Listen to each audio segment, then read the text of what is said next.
بيتكلم عن رحلة عروج منامية خاصة بيهم، وأن السفر ده أصلا كان متاخد من سفر أقدم منه اللي هو سفر أوزير. الكهنة ما حبوش يوضحوا حاجات كتير قوي خاصة بالعقيدة، لأن هو سفر محرف اتشالت منه حاجات كتيرة من العقيدة، واهتموا جدا بالجانب العلمي والفلكي زي ما احنا هنشوف دلوقتي، وخاصة في موضوع الزودياك. فدايما احنا بنسمع بنقولك ان الزودياك ده كان بداية من الحضارة اليونانية، والحقيقة ان الزودياك هو بداية من الحضارة المصرية من اوله، في موجود في سفر أوناس او في متون الاهرامات كما تدعى قديما.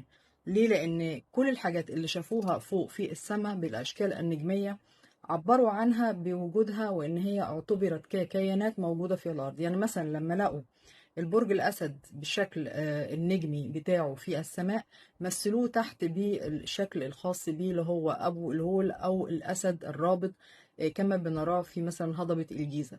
وعبدوا طبعا أبو الهول باعتباره إنه هو دي مجموعة النجوم اللي هي بتذهب إليها أرواح الصالحين، اللي هم بر حول، اللي هو بيت حول أو بيت الأسد. لما هم سموا البرج ده سموه رو. رو يعني الأسد السماوي. وهنا ده اللي بيفسر لنا القصة اللي هي بتاعت أبو الهول.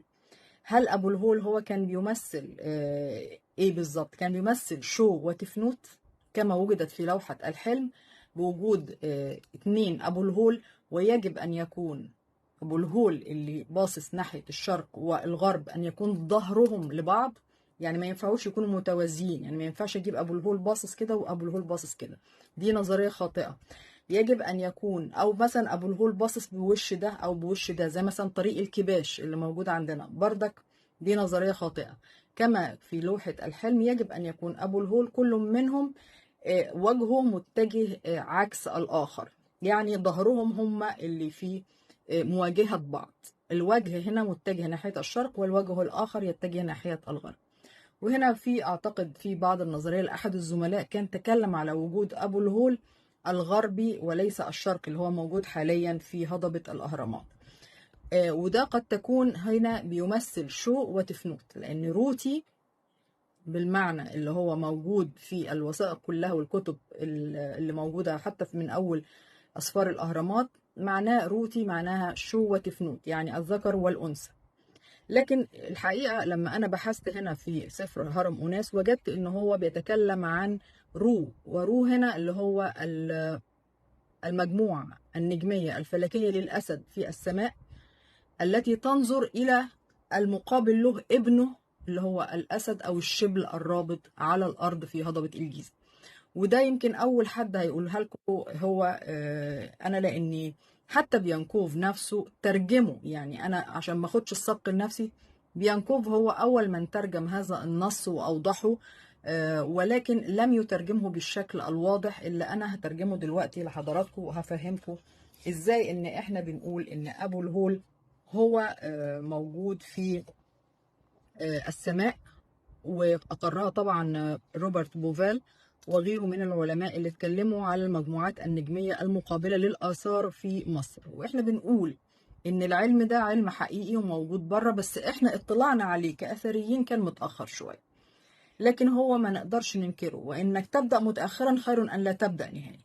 ولازم نعترف لهم إن هم سبقونا في موضوع الفلك ومقارنته بالآثار اللي موجودة على الأرض وما يقابلها، لأن العقيدة زي ما أنا قلت سابقا النجمية بدأت في مصر وفي العراق. هم كانوا ناس ملوك في الفلك وملوك وعلماء في الفلك، ذرية آدم الأولى قبل أن تكون يعني ذرية نوح اللي هي جت بعد الطوفان. وأنا اتكلمت في الموضوع ده وقلت طيب، يبقى هنا بنقول إن في الحائط الشرقي اللي هو أنا قسمته قبل كده، وارجعوا للي أنا قلته قبل كده، بيمثل الميلاد في الشرق.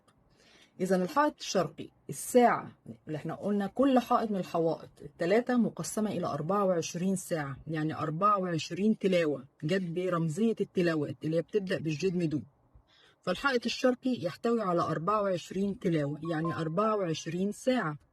طيب التلاوات دي كانت عبارة عن إيه؟ كانت عبارة عن أمور فلكية، يعني هم بيتكلموا عن أمور فلكية. حتى الميلاد بتاع أناس هو ميلاد له ميعاد فلكي بيوازي الفيضان، لأن هو بيتولد وقت الفيضان اللي هو المقابل لينا في شهر اللي هو أو اللي هو الموسم اللي هو الآخت. اللي هو مقابل عندنا دلوقتي حاليا أغسطس، يعني أوائل أغسطس. فبيقول في الساعة السادسة اللي هي للميلاد في الحائط الشرقي ده، بيقول في الغرفة الأمامية حاجة مهمة جدا، ترجمها بيانكوف بهذا الشكل، وهوريها لكم حضراتكم في الصورة. الويل هو كوكب تبيتي، أسد بحتي من أسد بستي بحتي بستي. طبعا الحتة دي هو ما ترجمهاش وسبب هذا الشكل. أعطني الآن التطيب بزوبس اللحم وإناء النوم. الترجمة دي في النص ده أنا قمت بترجمتها، لأن هو كتب بنفسه، قال فيها بعض الكلمات السامية التي يعني ما قدرش ان هو يقربها للغة اللي هي المصرية القديمة. واحنا طبعا عارفين ان اللغة المصرية القديمة هي ام اللغات، يعني جت منها بعد كده السامية والعبرية وكل شيء، يعني هي دي الاساس القديم اللي احنا بنتكلم عنه. فانا لما ترجمت اللي هو قاله، وهو عامل له ترانسليتريشن كويس جدا، ما غيرتش، بس جبت اقرب الكلمات له من القواميس ومن الحاجات اللي هي العربي اللي احنا عملنا. هنا قال مثلا اللي هو الويل هو كوكب تيابتي. الويل هو يعني أتى بحتة الويل، أنا ترجمتها اللي هو المرسل، الكوكب المرسل المتطيب. يعني هو كأنه بيتكلم على إنه أناس، هو كوكب متطيب متطهر سوف يأتي، وسوف يأتي إلى الأرض، يعني حاجة استشراف للوليد الجديد، لأن كل النص اللي موجود كان بيتكلم على إنه أناس بيولد في هذا العالم مثل الكوكب أو مثل أرواح الكواكب. طيب بعد كده بيقول إيه؟ شبل من خلف الشبل، شبل من خلف الشبل الأسد، يعني الشبل الصغير اللي هتولد ده يأتي من خلف شبل اللي هو الأسد الأكبر. غصن مكسور خلفه غصن يكسر، يعني الوليد الجديد الشبل الصغير ده هيكسر زي ما اتكسر يعني الأب اللي هو الأسد الكبير. احنا بنقولها في العامية ذاك الشبل من ذاك الأسد، يعني بنجيبها في العامية بهذا الشكل. أعطني إناء التطيب زي ما هو بردك قالها، والتطهر للإناء نو. وإناء نو ده رسائل كتير قوي عندنا بتتكلم عن اللي هو التطهر بمياه معينة، ويعتقد إن هي مياه نو دي اللي هي مياه الفيضان نفسه، لأن إحنا كنا بنسمي الفيضان نون، وبنسمي النوة بتاعت الفيضان نوة، يعني حتى باللفظ ده كده نوة، وليست نهائي لها علاقة بنوح. ودي بردك من الحاجات اللي احب بردك اقولها لحضراتكم، لان النون، نظريه نون اللي عندنا وحتى ذكر في القران بنفس الاسم، هو معناه المياه المحيط الازلي، المياه اللي هي الكونيه اللي بره الكره الارضيه.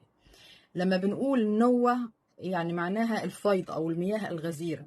اما نوح ده اسم ارامي معناه المعزي لنا، يعني حتى افتحوا كل القواميس اللي بتتكلم في العبريه، هنعرف ان نوح مختلف تماما عن نون او نوى اللي موجود في النصوص المصريه، علشان بس ما ندخلش نوح في قصه ان هو موجود في متون الاهرام او اسفار الاهرام.